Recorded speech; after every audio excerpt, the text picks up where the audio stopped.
Carol Trimmer Award for Outstanding Honors Creative Project is Madeline Barber.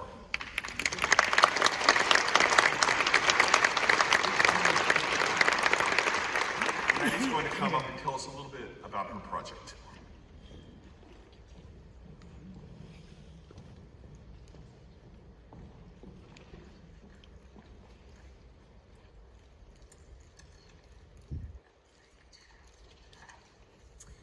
As an accounting major, I would have never guessed that I'd be winning a prize for a creative honors thesis.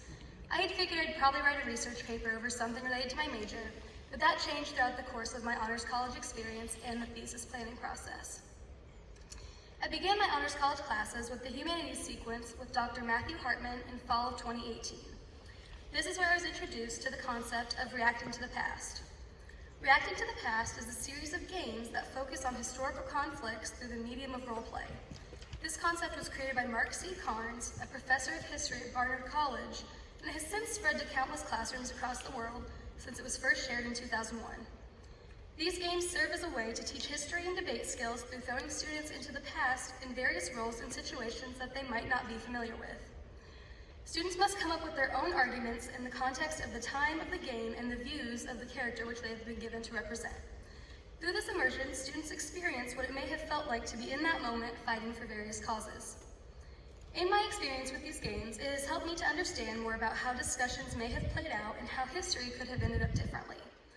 After playing through many of these games in Dr. Hartman's classes and learning about wrongful convictions in Dr. Robin Blom's class, I decided that I would combine these ideas into a game that could teach students more about the justice system and where it can go wrong. One case that has fascinated me since I learned about it was the case of the West Memphis Three. This case revolves around the murders of Chris Byers, Michael Moore, and Stevie Branch in 1993 in West Memphis, Arkansas. The community was devastated by the loss of these 3 8-year-olds, especially since they were taken in such a gruesome way. The police immediately latched onto Damian Eccles, Jason Baldwin, and Jesse Miss Kelly as suspects in the case because they were weird goth kids who liked to listen to Metallica, and they were collectively labeled as the West Memphis Three. Looking at the facts of this case, you have to wonder how an investigation could have gone so wrong. From the mismatching statements given in a coerced confession to the mishandling of evidence by police, it's truly mind-boggling that the jury concluded these young men were guilty. The end result of their trials was Eccles being sentenced to death while Baldwin and Miss Kelly were sentenced to life in prison in 1994.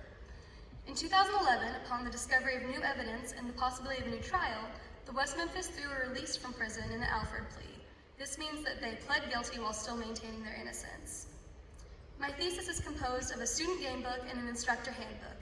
Included in the student gamebook are details about the mechanics of the game, additional source documents for students to use, and an opening scene to get students into the right mindset before starting the game. The instructor handbook includes information about how to run a game like this in a classroom, as well as 11 individual role sheets to be distributed to students. These role sheets include character objectives, responsibilities, assignments, relationships, and victory objectives. My hope is that through this game, students will become better informed, giving them the ability to prevent injustices such as these as jurors.